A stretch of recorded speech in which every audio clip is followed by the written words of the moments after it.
I've been working with spiral dynamics for almost 20 years, and it helps me to understand some of the cultural nuances that go on in businesses, societies, and in this case, the country. And I think one of the things about Myanmar is that it's been isolated for so long that it's still quite defined. From a spiral perspective, the groups, it's still really well defined. It's a country the size of Germany, with 146 defined ethnic groups. In a company, I was running one company, we had 40 people and 40 employees. We had 5 languages. Luckily for me, English was the predominant one. But it's a country where that many ethnic groups are that well defined. Let me just bring this up.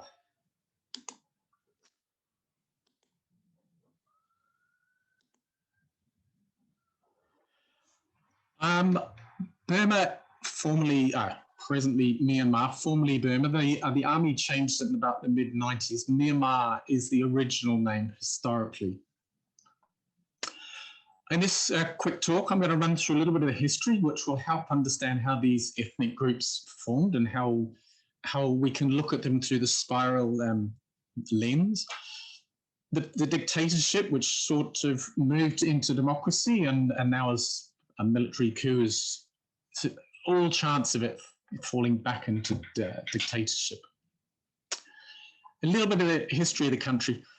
Myanmar can be defined from over 2 millennia ago, 2,000 years ago. There's the Pew settlements in what is now Myanmar. They still have buildings. You can still go to the museums and see this. It was quite a warlike country. At one stage there, it was almost the size of Europe in the mid-16th century, taking in parts of India, China, most of Thailand, and it shrank, formed, grew, up until the time of the British arriving, where we see now, today, it's about the size of Germany. The British went in there as colonialists and took the country over. Just to give a little bit of a timeline on Myanmar, it's a fascinating country, really well-developed country. Right back 2,000 years ago, during the Roman conquest of England and Wales, it was already at settlements, it was already a monarchy starting to form in the country. The Barmen came down from China in the Himalayas into the central Irrawaddy Valley. This is about the time in the west of the Dark Ages. Going on from there, the kingdom, the royal succession had formed quite strongly by this time to the pagan kingdom. The Mongols started to invade. There was constant wars led by Burma through a lot of the last 1,000 years. The most important dynasty, the Toungoo dynasty, it was notable because of what it brought to the country. It started to form currency, administrative drive, real economic reforms to the country, and they were still taking over Thailand several times and moving into India, which is what has given it some of its diversity.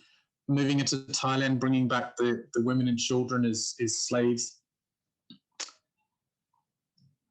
And just to give it an idea here, about the time that the British colony was evolving around the world into America, New Zealand, Australia, they were also involved in Burma. In Burma, they had 3 wars to eventually subjugate the whole population, and they exiled the king. So there was no more monarchy in the country for the first time in 2,000 years. This really affected the population, and even more so because they didn't even rule in Myanmar. They allowed rule to go to British India. The British stayed there right up until the end of the Second World War, and very quickly after that, the country gained its independence. I think the war's quite important in Myanmar. The Japanese entered Burma and they forced the Allies back across the ranges into India, and this is where the war changed direction. The Allies were supplying the Chinese, the Americans were supplying the Chinese across what we call the hump for the Chinese to come down from the east side of Burma to force the Japanese back. For the first time in the war, the Japanese started to retreat and the Allies came back through. One of the significant parts about this was the Irrawaddy Flotilla Company was still the largest fleet, inland water fleet in the world. They had almost 1,000 boats. This is pre-Second World War. This is early 20th century. When the Japanese came in, they sunk pretty much all of these boats in Mandalay and up the Chindwin River. So it was quite a drive for them, the Allies, to then turn around and come back through Myanmar. Myanmar lost a lot in the war, and then England or Britain gave them independence and basically gave it back to the Burmese country. General Ansong was the most prominent person at the time. He went to Japan, worked with the Japanese, and he led the Japanese back in when they came into Burma. When he realized that it wasn't going too well for the Japanese, he changed sides. At the end of the war, the Allies decided that, like the Japanese emperor, it was better to have him in charge of the country, leading the country, than to assassinate him, or not assassinate, to execute him. So he became the leader of the country. He was the one that strove for independence. Unfortunately, literally months before the country actually gained independence, he was assassinated. One of the important things that General Ansong was trying to do was form a federal state, because what the English had done in their time in the country is they'd segregated the country into defined these ethnic groups. Divide and conquer was the rule.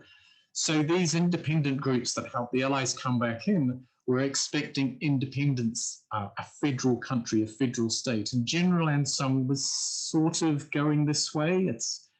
It's not really known what he was intending. He was a socialist. A lot of the army wanted one country. They didn't want these federal states. And this is the suggestion as to why he was assassinated. The country gained independence and went through to 1962. At this stage, it was starting to take its position in the world. Prior to the war, Myanmar produced most of the Commonwealth's oil. It produced most of the world's rice. Lee Kuan Yew in Singapore modeled Singapore on Myanmar. It had the best universities in Asia. It was a country that had the opportunities to lead Asia out of the Second World War. Unfortunately, and also UNU was the General Secretary of the UN at this stage. Unfortunately, the army decided they didn't want this federal state, so Ne Win took over the country, had a military coup. And successive dictators from Ne Win pretty much ruined the country. They demonetized the notes and the currency several times. They nationalized the banks. People literally, in my experience in the last 10 years that I've lived in the country, people held their money in cash, literally actually under the bed. I used to work for a company, and we had apartments that they were selling for about $200,000 to $300,000 US. And most people would pay in cash for those apartments. So the country's very wary of what the military have done. And they had the Burmese way, the socialist way. Very few, the land's owned by the state. It's not individually owned. But it wasn't going very well for the army. By the time General Tan Shui took over, 1992, most of the country was destitute, was quite poor. From 1962, it had been almost completely isolated. It was extremely difficult for anybody to get a visa to go into the country. And this has helped keep the country in a time warp. These different dictators that stepped in, obviously, most of these takeovers were not without conflict, and thousands of people have disappeared or been killed by the military in these coups. So the country was quite subjugated. So it was quite surprising when in early 2005, 2006, General Tan Shui started to talk about democracy. It's not really fully understood why the country went towards democracy. One of the suggestions is that because of the sanctions against the country by the West, China was the only one supporting it. And the army doesn't get on with China so well. They didn't want to be relying on one country. They believed by having an election, especially the Americans, that the West would come in, remove the sanctions, and the country would take off. So they went ahead with the election in 2010. Just before the election, 2008, they released their constitution. Now, you can quote me, the army wrote the constitution for the army. There's certain clauses in there that allow the army to do what it's done. So they don't consider what's happening today as a coup. They're just following the constitution that they wrote. However, 2010, they had a democratic election. At this stage, the NLD, this is Aung San Suu Kyi's party, the National League for Democracy, they were mostly still under house arrest. They didn't contest this first election. So the USDP, the army party, won the election in pretty much a landslide. Although it was fairly fair, there was observers. It was still sort of under army control, the country, but it was democratic. Thein Sein was put into power, and he was probably much more of a reformist than the army, Tan Shui and the army hoped he would be, and he really drove the country forward. The amount of foreign investment rocketed.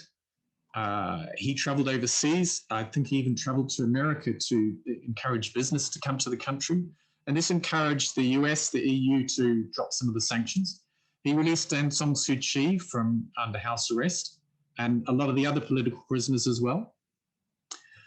And so the country was really driving ahead. Aung San Suu Kyi would say that it was easy for Thein Sein to do this because he was picking up the really low-hanging fruit. But the country was really changing. And I arrived in the country just prior to the 2010 election. And you could already see a change. People were willing to talk.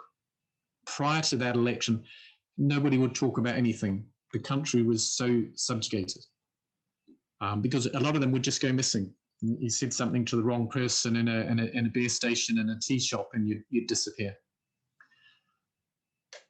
There was a by-election, when was that, 2012, I think, and the NLD, by this stage, had started to form back into a government. The NLD actually won an election in 1990 by a landslide, and the army annulled it. So as soon as Aung San Suu Kyi was released and some of her cohorts, they formed back the NLD, and they won most of the seats in by-election. This is a pre sort of an event that was obviously going to repeat itself in the 2015 election. The 2015 election was the first real democratic election. The NLD stood for the government. There's 32 million eligible voters, and most of them, pretty much all of them, voted. They opened the voting stations early, 6 a.m. in the morning, and by 6 p.m. at night, they still had queues outside. So everybody tried to vote. 46,000 polling stations, 93 parties, and 1,171 constituencies. There was an awful lot of people stood. Lots of ethnic groups stood. The NLD and the USDP were the only ones that contested all of the seats, or pretty much all of the seats. Now, this is when it starts to, the true colours of Aung San Suu Kyi and the NLD start to come out. Prior to this election, in a country with 146 different ethnic groups, the NLD removed all the ethnic members except the Burman. The Burma is a prominent group in the country. So this really upset the ethnic members, the ethnic groups in the country. But if you look at this this balance here, you can see 2000 by-election, the NLD, the second line up there, the NLD started to get some of the seats. The first, this 2015 election, they won 238 seats. They won a clear majority in the upper and lower house. The deep red on the left there is the army seats. The army, as part of the constitution, automatically holds 25% of the seats. So nobody can change the constitution unless they have the army support, which is, as I said, the constitution is written by the army for the army. They're securing their place. And this most recent election, just to note there, they actually extended this this hold that they had on power. Bearing in mind what I just said before, that the NLD had removed all the ethnic members in the NLD, this upset all the ethnic groups.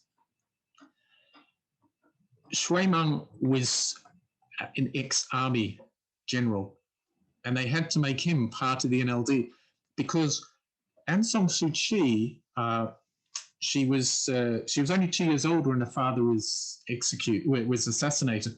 She spent a life in the Foreign Service for Burma, and then went to Oxford to study Southeast Asian studies, and had 2 children, came back, was pretty much put under house arrest and spent most of her life under house arrest, along with a lot of the other members of the NLD that had been under house arrest or in jail for most of their lives.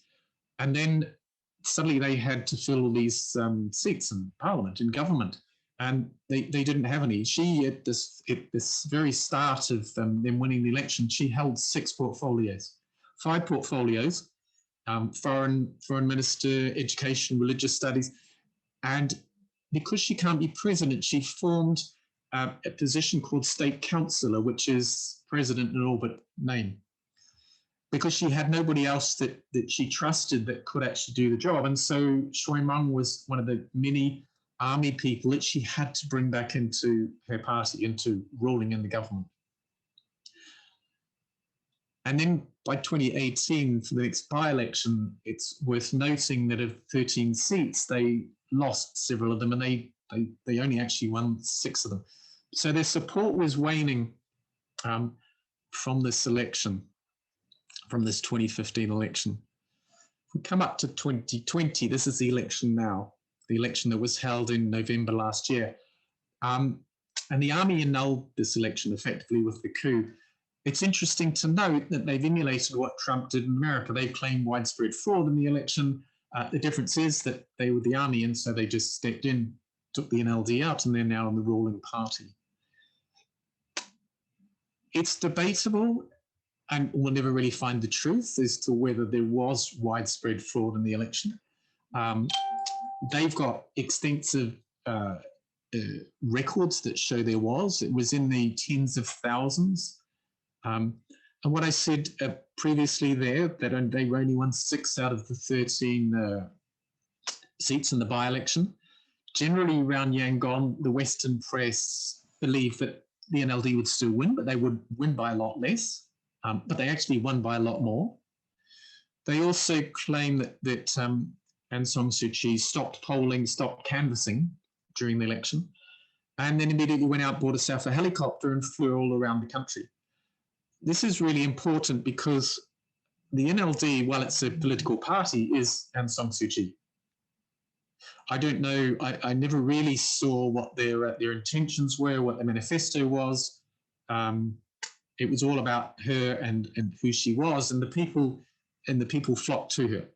But from a business perspective, a group of people ruling the country that had never had experience in doing anything, obviously they were going to have some hiccups. And the army saw this as well. If you look under this in this graph here, you can see under Tan Sen, the foreign direct investment just rocketed from 2011, from 2012 up to 2015. And then as soon as the NLD got in, it started to drop off. Now, these figures are a little bit misleading because the actual amount of foreign direct investment didn't drop too much, because what happened was the West started to pull out, China came in. So China's investment is massive in Myanmar. They have deep sea ports, they have a fuel, oil, gas pipeline right across the country. They have investments all over the place. So the actual money that was coming in, well, it didn't change too much. The dynamic of it changed much more to Chinese investment. Well, the West was starting to pull out. They were a little bit worried about the direction of the NLD and the direction the country was going. And the real GDP growth as well, you can see from 2015, just as the NLD were elected, the GDP started to drop off. So business was starting to realize that this wasn't wasn't going the best for the country. So again, it's surprising that they won, that the NLD won by so much, so unexpectedly. So the Constitution says that the army can step in and take over if they believe that the population isn't being supported by the government. And this is one of the things that the UN is running into when they talk to the Tamadaw. The Tamadaw is the Myanmar army. When the UN talk to the Tamadaw, all they get is, we're following the Constitution. And they believe that what they're doing for the country, they're the father of the country. They believe what they're doing is for the best of the country. And when we look at some of these things, we can see that it maybe wasn't going so well for Aung San Suu Kyi in the NLD. The problem that the Tamadaw ran into was Generation Z, the younger generation. If we look at this map of Myanmar, the red, the yellow areas are where the armed ethnic organizations are, organizational groups, armed forces. Myanmar has been fighting since '62. There's been it's the longest civil coup in the world. And at the moment, there's 12 ethnic groups that are actively fighting the Tamadaw. The Tamadaw at the moment is losing ground to the east towards China, as one of those larger groups starts to gain footholds.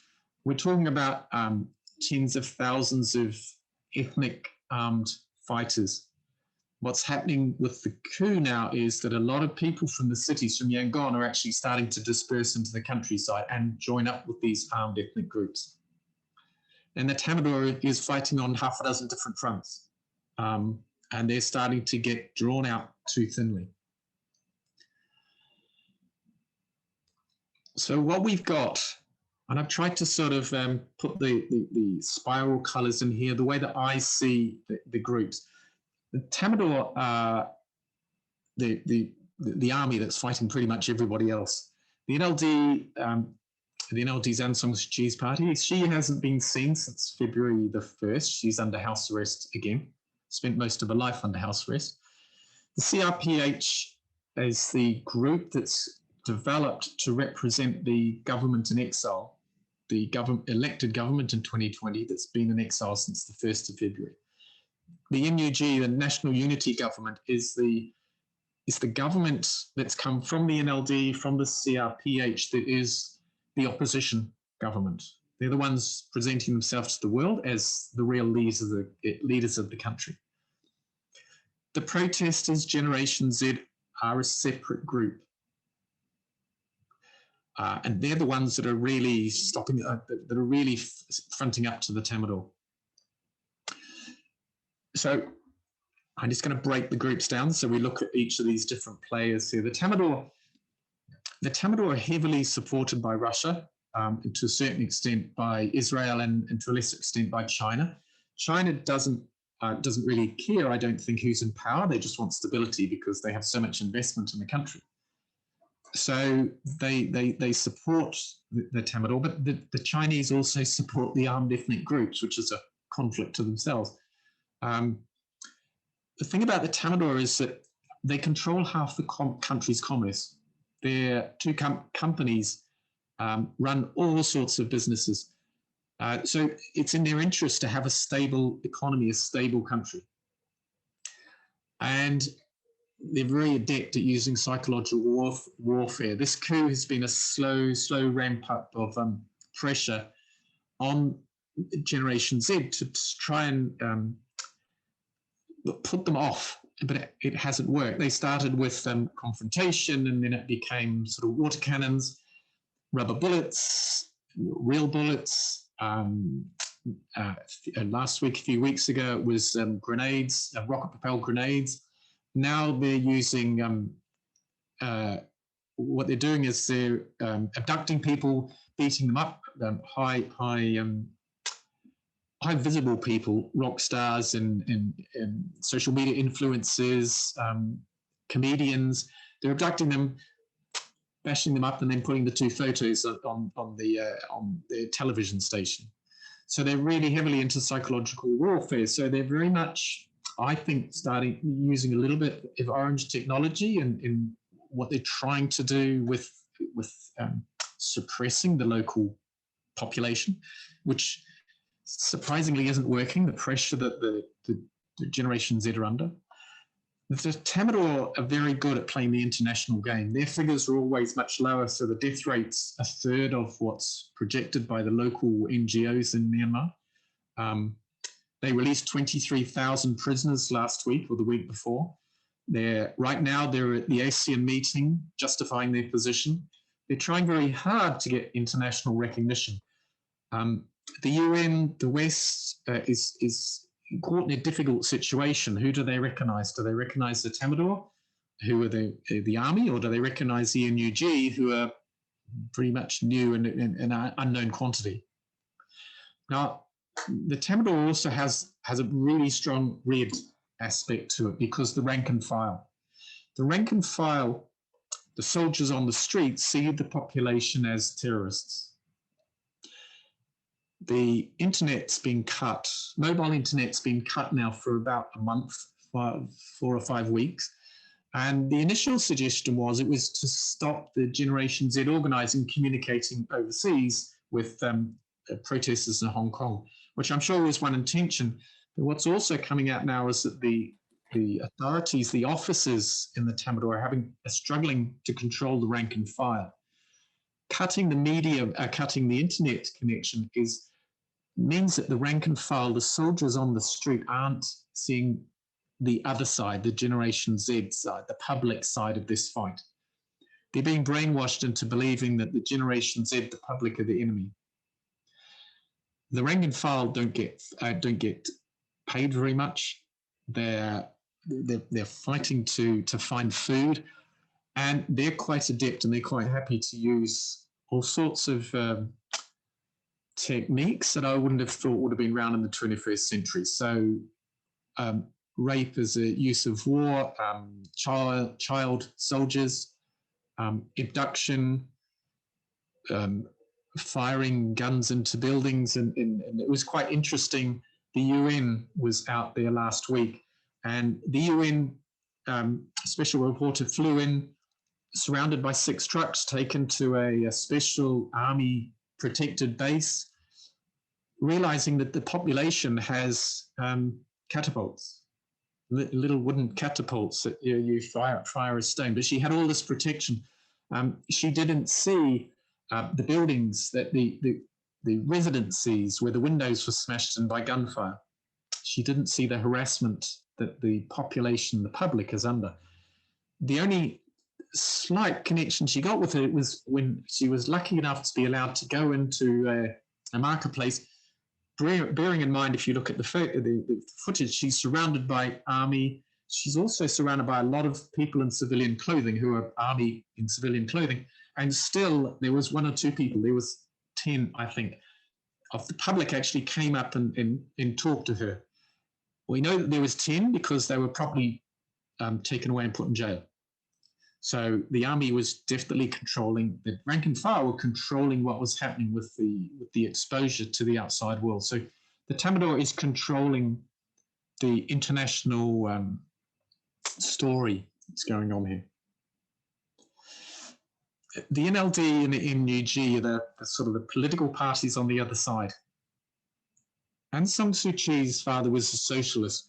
Because of her lack of experience, the suggestion is that she's looking more at a socialist country. She completely failed to bring the ethnic groups together. So her number 1 priority in getting in 2015 was peace, of which she actually went backwards from where the army was in trying to gain peace.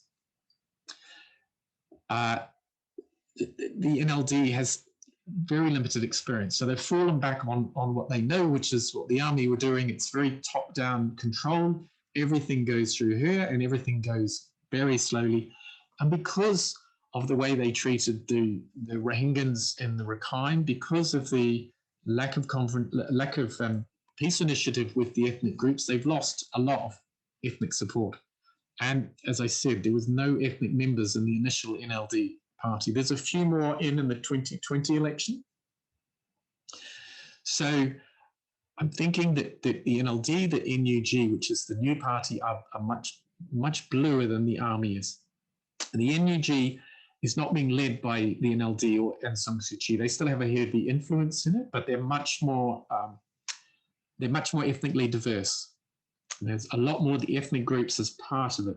The armed ethnic groups are still a bit wary of this setup because they've spent the last 60 years at war with the Barman, with the NLD people, so with the army. So they're very wary of what's actually going to come out of this. If the armed ethnic groups could actually coordinate something and get together, I don't think the Tamadaw would have any chance of carrying on like they are. The population has no real weapons, and they're being killed. I think at the moment it's on average of 2 a day. There's thousands being put in jail. So they are, the NLD, the NUG are trying to bring in some rules. They obviously don't have the physical power, which is where the difference is here. The Tamadaw has the physical power. The NUG, the NLD don't. But the NLD, the NUG are not really leading the fight against the army. It's really Generation Z, the protesting group. They started to come out a few days after the coup on the 1st of February. And this is quite a different group. The Tamadaw completely missed this one. They thought they would be able to subjugate the population quite fast, like they've done numerous times before in history. But this generation, they know of dictatorship, but they've spent their teenage years in relative freedom from the 10 years of democracy. So they've experienced it. They've been able to travel overseas some. They're much more digitally connected. When I first went to Myanmar 10 years ago, a SIM card cost $5,000. 4 years ago, it was still $2,000. Now, smartphone penetration is 113%. So all this generation will be on Facebook. They're all taught, and some of the techniques they're using are just copied out of the Hong Kong protest book. They're much more connected. One of the things that I think came out of Hong Kong was the fact that they try not to have leadership.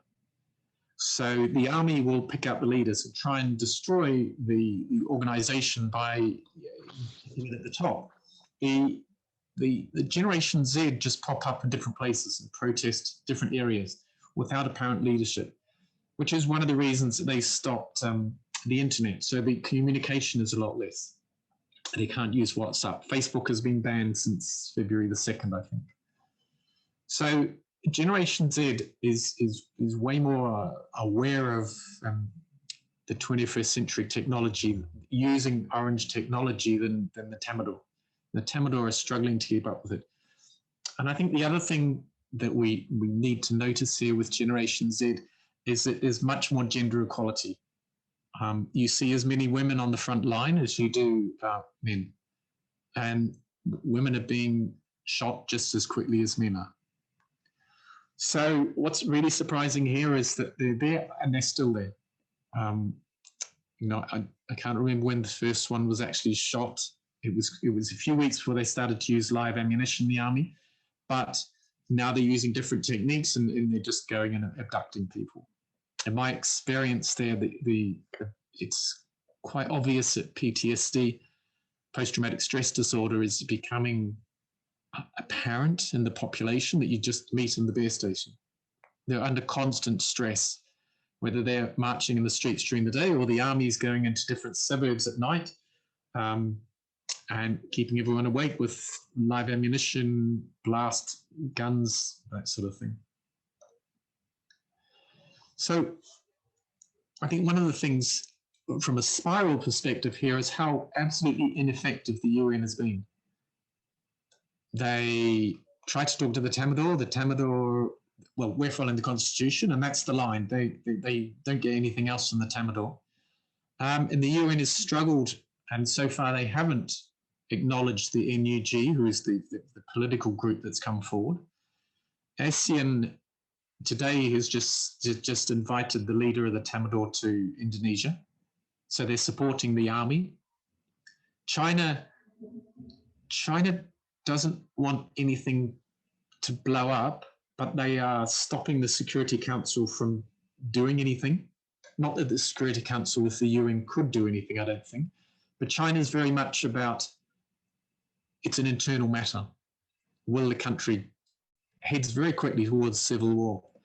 And the West just seems to be sitting on the fence. They brought these sanctions in, but as the army said, but we've always had sanctions. Nothing's changed. I think the quote was, we've walked with few friends over the decades. We continue walking with a few friends. So sanctions actually, as we know, just hurt the people at the bottom, the middle class.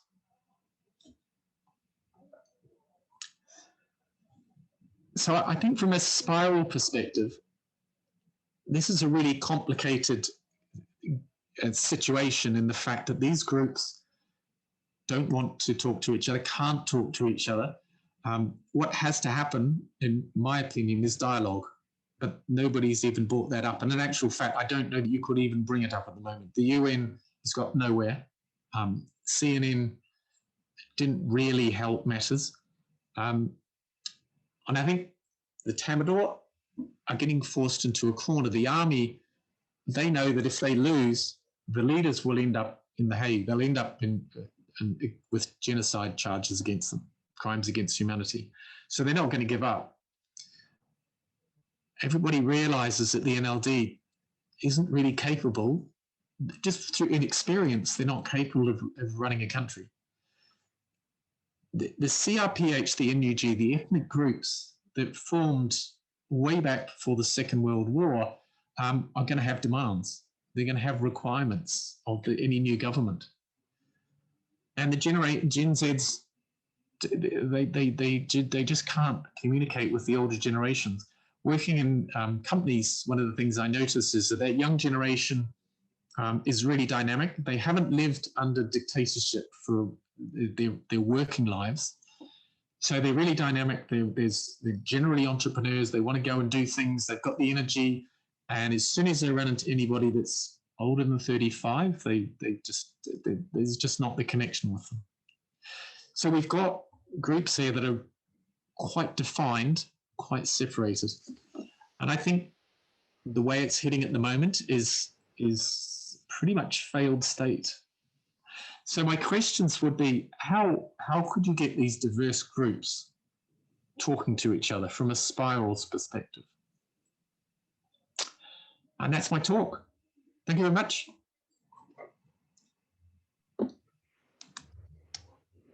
Any questions? Yes.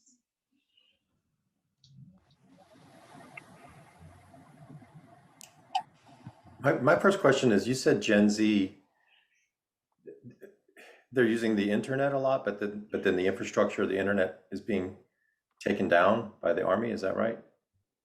Yes, the internet, well, I was first here 10 years ago. I could go on the internet. Was it cheap? By 2015, 2016, the penetration was rocketing. So it's $1 for a SIM card now. By 2016, 17, most Burmese had smartphones. They're relatively inexpensive in the country. So up until February the 1st, they were very connected. The coup happened, and the army thought they were just going to walk in, take over, do what they've done historically through the last 2 generations, and it didn't work like that. So it was a few weeks before they actually realized what they had to do, and by that stage, Gen Z, that younger generation, had already started to mobilize, go out and protest, communicate with Hong Kong, with Taiwan, what was going on. Mobile phone connections been down since about the middle of February. Broadband's been down for about 3 weeks, so it's only 5, but there's only about 15% of the countries connected to the internet now. So it's a lot more difficult to connect. But up to about the middle of February, they were still communicating on their smartphones.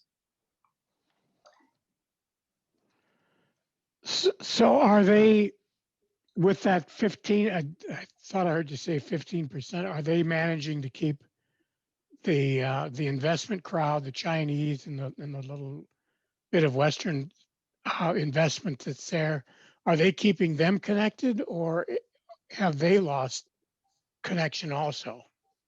The army. So I said the NLD. I didn't really know what their manifesto was.